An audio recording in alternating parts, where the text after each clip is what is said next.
Future birds, welcome back to my channel. आज हम करेंगे कक्षा 10वीं के पत्र लेखन टॉपिक में से 7 से आगे वाले पत्र। हमने पहले पार्ट में 1 से लेकर 6 तक पत्र किए थे। इस वीडियो में हम 7 से लेकर आगे वाले पत्रों को करेंगे। तो शुरू करते हैं। पहला पत्र है हमारे पास, कार्यकारी अधिकारी विद्युत बोर्ड के नाम बिजली की सप्लाई में कमी के संबंध में आवेदन पत्र लिखिए। सबसे पहले हम ऊपर लिखेंगे सेवा में, उसके बाद कहाँ लिख रहे हैं, कार्यकारी अधिकारी को लिख रहे हैं। किसके कार्यकारी अधिकारी को लिख रहे हैं? विद्युत बोर्ड। और कहाँ का बोर्ड है वो? विकास नगर। देन दिनांक यानी कि डेट। उसके बाद लिखेंगे विषय, तो विषय है बिजली की सप्लाई में कमी के संबंध में आवेदन पत्र। तो शुरू करते हैं। माननीय महोदय, मैं आपका ध्यान विकास नगर में बिजली की सप्लाई में कमी की ओर दिलाना चाहती हूँ। मैं विकास नगर की निवासी हूँ। इस क्षेत्र में बिजली की बहुत ही कम सप्लाई की जाती है, जिसके कारण यहाँ के लोगों को बहुत कठिनाई का सामना करना पड़ता है। आजकल भयंकर गर्मी ने भी विकराल रूप धारण किया हुआ है। छोटे छोटे बच्चों, बीमारों और वृद्धों के लिए तो बिना बिजली के रहना असह्य हो गया है। विद्यार्थी वर्ग के लिए तो बिजली की कम सप्लाई सिर दर्द बनी हुई है। दिन हो या रात, बिजली कभी भी आती है और कभी भी चली जाती है। इस तरह सारा दिन बिजली के साथ हमारा आंख मिचौनी का सिलसिला चलता रहता है। कभी कभी तो दिन में सिर्फ 2 घंटे ही बिजली आती है। बिजली की इस कमी के कारण हमारी पढ़ाई पर भी प्रतिकूल प्रभाव पड़ता है।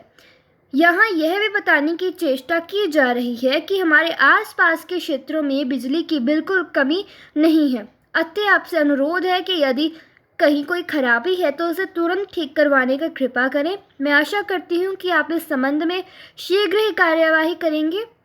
धन्यवाद सहित हर्षिता। ये आपको जो टॉपिक है उसमें नहीं गिवन था, तो उसमें आप अपना लिख सकते हो हर्षिता, मकान नंबर, देन एड्रेस जो भी आपका है, देन मोबाइल नंबर, देन आप ईमेल एड्रेस भी मेंशन कर सकते हो। आगे चलते हैं। 8वां पत्र हमारे पास है, रोज़ाना भारत पंजाब के समाचार पत्र के मुख्य संपादक के नाम बालश्रम एक अपराध विषय पर एक पत्र लिखिए। तो पहले तो हम लिखेंगे सेवा में, और किसको बोल रहे हैं? मुख्य संपादक को। और वो कहाँ का मुख्य संपादक है? रोज़ाना भारत का। रोज़ाना भारत है कहाँ पर? पंजाब में। दिनांक लिख देंगे हम। विषय बालश्रम एक अपराध। मान्यवर, मैं आपके लोकप्रिय दैनिक समाचार पत्र रोज़ाना भारत के माध्यम से बाल श्रम एक अपराध विषय पर जनता का ध्यान आकर्षित करना चाहती हूँ। यद्यपि बाल श्रम को भारत सरकार द्वारा एक अपराध घोषित किया गया है, फिर भी हमारे इर्द गिर्द ढाबों, कैंटीनों, घरों, दुकानों, मोटर गैरेजों, रेलवे स्टेशनों, बस स्टैंडों आदि पर न जाने कितने ही ऐसे बच्चे बाल श्रम में नियुक्त हैं जिनकी आयु भी पढ़ने की है। जहाँ एक ओर इन्हें इनके काम की पूरी मजदूरी नहीं मिलती, वहीं दूसरी ओर इनका शोषण भी किया जाता है।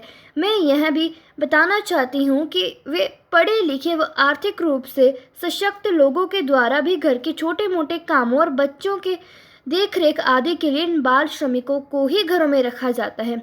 यदि इस तरह पढ़े लिखे लोग ही बाल श्रम जैसे सामाजिक कलंक में संलिप्त हो रहेंगे तो दूसरों से क्या अपेक्षा की जा सकती है। सरकार द्वारा बाल श्रम निषेध व नियमन अधिनियम 1986, 1986 एवं अन्य कई कानूनों को बनाकर इनमें समय समय पर आवश्यकतानुसार संशोधन किया जाता है, किंतु कानून बनाने के साथ साथ इसका कठोरता से पालन करना भी जरूरी है। कुछ सतर्क नागरिकों, पत्रकारों, समाज सुधारकों, बाल संरक्षण समितियों आदि के द्वारा बाल श्रम के विरुद्ध आवाज़ उठाई भी जाती है, लोगों को जागरूक भी किया जाता है, किंतु जब तक सभी नागरिक सरकार के साथ कंधे से कंधा मिलाकर नहीं चलेंगे तब तक इसमें सफलता नहीं मिल सकती। मैं आपके इस पत्र के माध्यम से आगे ये कहना चाहती हूँ कि जो भी सरकार के द्वारा बनाए गए बाल श्रम के बनाए कानूनों को तोड़ता है उसके साथ कठोरता से निपटा जाए। आपके समाचार पत्र के माध्यम से मैं ये आशा करती हूँ कि संबंधित अधिकारी इस और उचित कदम उठाएंगे व जनता उनका साथ देगी। धन्यवाद सहित आप अपना एड्रेस, नेम जो भी लिखना लिख सकते हो। पहले नेम आता है, then address, then mobile number, यानी कि जो भी आप कॉन्टैक्ट के लिए देना चाहते हो। अगला पत्र है, दिल्ली के समाचार पत्र आज की बात के मुख्य संपादक के नाम पत्र लिखकर आपके क्षेत्र में चल रही जुआखोरी की जानकारी दीजिए। सेवा में किसको लिख रहे हैं? मुख्य संपादक को।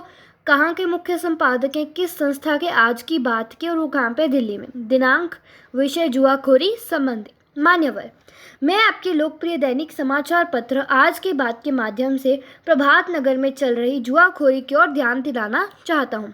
पिछले कई महीनों से हमारे प्रभात नगर के कुछ गली कोनों में जुआ खेलने के अड्डे बन गए हैं। जब इस नगर के कुछ जिम्मेदार लोगों द्वारा जुआ खेलने वालों को जुआ खेलने के लिए मना किया जाता है तो वे उनके साथ लड़ाई झगड़ा करने लगते हैं। बड़े ही अफसोस की बात है कि जुआ खेलने वालों में बुजुर्ग भी शामिल होते हैं, बल्कि कहा जाता है कि बुजुर्ग तो बहुत समझदार होते हैं। इनकी देखा देखी नौजवान भी जुआ खेलने में लगे रहते हैं। प्रत्येक शाम जुआ खेलने के बाद हारने वाले जीतने वालों के साथ लड़ाई झगड़ा करते हैं तथा एक दूसरे को अपशब्द बोलते हैं।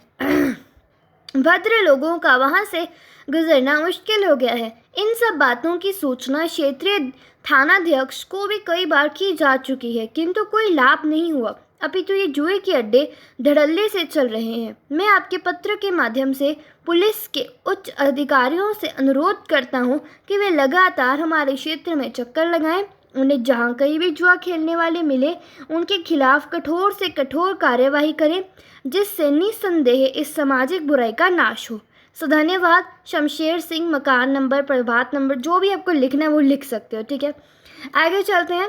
व्यापारी वर्ग तथा विभिन्न संगठनों द्वारा घरों, शैक्षिक संस्थानों, कार्यालयों, मार्गदर्शकों आदि पर पोस्टर, पैम्फलेट्स लगाने से जनता को होने वाली असुविधा पर अपने विचार प्रकट करते हुए लोक जागरण नामक समाचार पत्र के मुख्य संपादक को पत्र लिखिए। सेवा में मुख्य संपादक, लोक जागरण, राजस्थान। इतना तो पता लगा कैसे लिखते हैं, दिनांक भी पता है। आ जाते हैं विषयों में। विषय है घरों, शैक्षिक संस्थानों, कार्यालयों, मार्गदर्शकों आदि पर पोस्टर लगाकर जनता को होने वाली असुविधा के संबंध में हमें बताना है, ठीक है।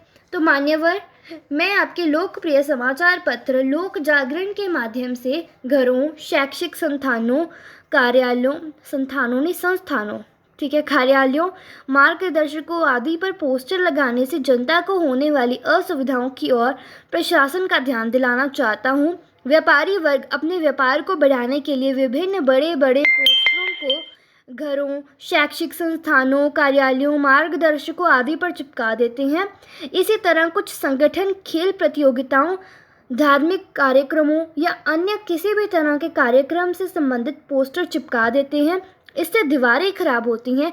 इसके अतिरिक्त ट्यूशन, कोचिंग सेंटरों, ब्यूटिशनों, हकीमों आदि के द्वारा भी पोस्टरों या पैम्फलेट्स को बड़ी शान से मार्गदर्शकों के ऊपर चिपका दिया जाता है, जिससे लोगों को स्थान ढूंढने में परेशानी का सामना करना पड़ता है। हैरानी की बात है कि जो मार्गदर्शक लोगों की सहूलियत के लिए बने होते हैं, उन्हीं के ऊपर लोगों द्वारा पोस्टर चिपका दिए जाते हैं।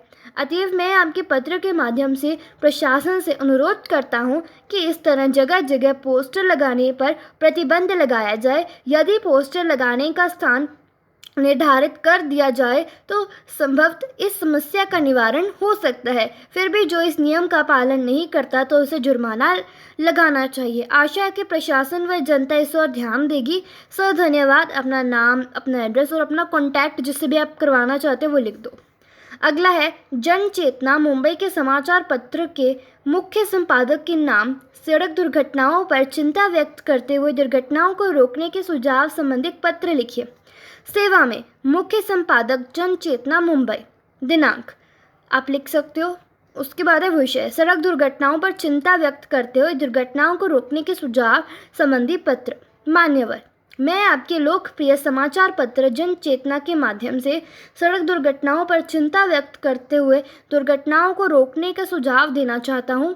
आजकल सड़क दुर्घटनाओं में निरंतर वृद्धि हो रही है। सड़कों पर आम आदमी का चलना दूभर हो गया है। नकली लाइसेंस धारकों, अप्रशिक्षित वाहन चालकों तथा नशेड़ियों के द्वारा खतरनाक व बिना यातायात के नियमों का पालन किए जाने पर सड़क दुर्घटनाएं होती हैं। कई बार अधूरे कागजात होने के कारण वाहन चालक चालान के डर से तेजी से बच निकलने के कारण भी दुर्घटना का शिकार हो जाता है।